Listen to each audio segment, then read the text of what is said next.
Hello everyone, and welcome to Part 4 of the Item Toolkit Fault Tree Analysis module for performing safety studies.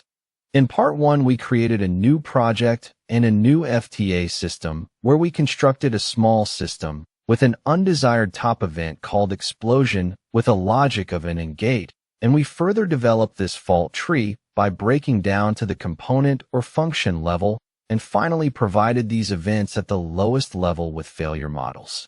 We looked at the results summary for our FTA and in particular the cut sets for our FTA system or the combination of events happening or components failing that could together satisfy the top event and the unavailability or the probability of an explosion over the system lifetime or study time of 8,760 hours.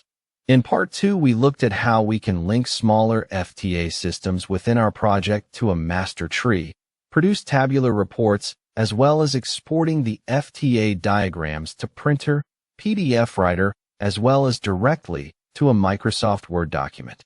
In Part 3, we looked at the import-export features, as well as managing our failure models, and how to use an existing failure model library for a new project. Here in Part 4, we will look at how we can customize our FTA gates and event symbols, as well as the text font sizes and colors. We will also look at the auto-fit to page and auto-paginate our diagram to ensure that no part of our FTA diagram falls off the set page size and orientation. The customization of any of our gates or events becomes very useful when we need to highlight a critical gate or event within our system, one or more items that are the most influential part of our safety study. Let's first take a look at the example project we built in Part 1 called Explosion. Let's open this project and look at the gates and event symbols. Let's take a look at customizing the event spark as we saw in Part 1 that this is the most influential event in our system. Let's first change the fill color for this event. To do this, we would right mouse on the event and select the option for properties. We would then select the fill tab and change the color from green to say red followed by the apply button. Now we see that our event spark has a red symbol and is highlighted on our diagram. To customize the test boxes for our event spark, we would first open up the event parameters by double-clicking on the event, and once the event parameters come up, we see an option called Group Labels, and once we deselect this option and click on OK to exit the event parameters, we see that all the text labels become ungrouped and available to selection and customization. Let's say we would like to change the text font size, style, and color for the description box of this event. When we right mouse click on this text box, we see an option for properties, and when we select this, the properties of this text box comes up where we can make multiple changes to this text box set out on various tabs. Let's select the font tab and change the font to bold italic and select a red color for the text and click on Apply. As we can see on the diagram, he requested changes were applied, and we can now do the same for all the text labels for this event. As we can see, every time we click on Apply, the text boxes are updated with the selected font type and color. Let's now explore how we can resize the event itself. We do this by going on the Edit tab and allowing the scaling, stretch, and containment options. Once we have switched on these options, we click on Apply and OK to exit. Now when we select this events, we are able to grab the corner of this symbol and start increasing or decreasing the size of our event. Once we are happy with the look of our event customization, then we can go back to the event parameters and switch the Group Labels option back on so that the text boxes are no longer individually selectable and grouped together with the symbol as one item.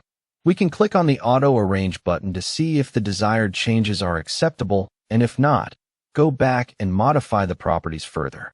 Now let's look at the diagram features for auto-fit to page and auto-paginate.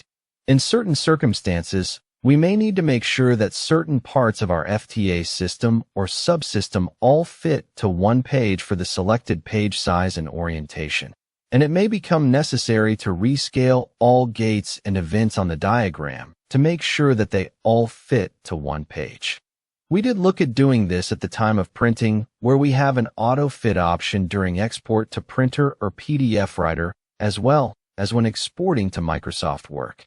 But in some cases, you may wish to do the auto fit applied to just one or more particular page rather than the entire fault tree system, subsystems, or linked systems. Let's close this project without saving and reopen it to take a look at this feature. Let's first check our current page size and orientation, which is set to A4 portrait. Let's zoom out to 50% and turn our borders on. As we can see, currently our diagram fits perfectly to the selected page size and orientation. However, let's now say that we need to add a new event to our top gate. As we can see, our diagram still fits to page. Now let's remove the page from our gate protect and see the entire tree on one page. Now we see that our new event falls off the right side border. As we need to have this entire tree fitted to our page for printing, we can do this in two different ways. The first way we will look at is rearranging the order of our gate inputs. Let's move this new event in between the gate protect and leak, and once we have done that, to save this position for our event, we would select the parent gate and right mouse click Option Manual Sort.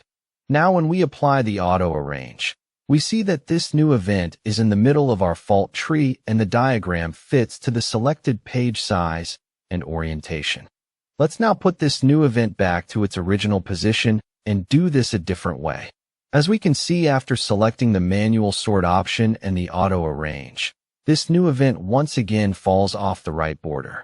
On the toolbar, we notice an option called Fit to Page. When we click on this option, the program will take the current visible tree on this page only and compare it to the set page size and orientation. If it is found that any item falls off the page, it will reduce all items, text boxes, and fonts, just enough so that the all items are within the page. This option can be applied to any page on your FTA system or subsystem, and the setting will be saved when the project is saved. Let's now look at when the Auto Paginate option would be useful. Let's reset the Fit to Page, and let's change the new event to a gate and add two new events to this gate.